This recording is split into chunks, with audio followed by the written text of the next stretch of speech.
one of the biggest IPO in history is happening on June 12th. The last one was of Saudi Aramco back in 2019, and this time we are talking about the SpaceX. Potential valuation around $1.75 trillion.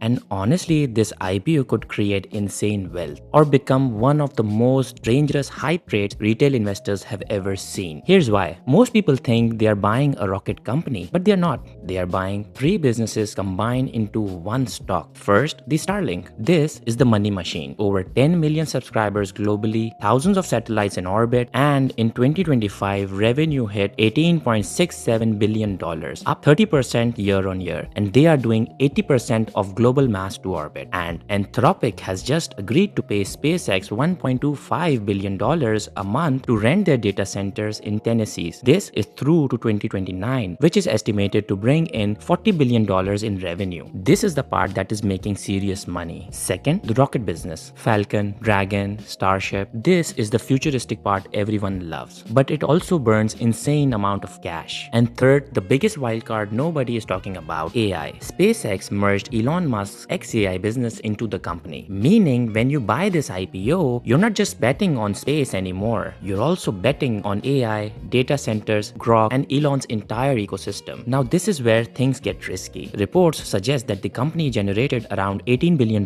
in revenue, but still lost billions because of massive expansions and AI spending. In the valuation at $1.75 trillion, the company is being priced like it already has conquered the future. That's the danger, because IPO hype can push stock prices to irrational levels very fast. Another thing to keep in mind is that Elon keeps over 80% voting control, meaning regular shareholders will have almost zero influence on major decisions. Now, does this mean the IPO is bad? Not necessarily. SpaceX is probably one of the most important companies of this generation. Starlink is dominating satellite internet, and if Starship succeeds, this company could genuinely reshape the entire industry. But investing and admiring a company are two different things. Amazing company does not always mean amazing stock price. Personally, I'd rather wait for the hype to cool down than blindly FOMO into the biggest IPO ever created. But what do you think? Would you buy SpaceX on day one or wait till the dust settles down? Follow for more finance and business breakdowns.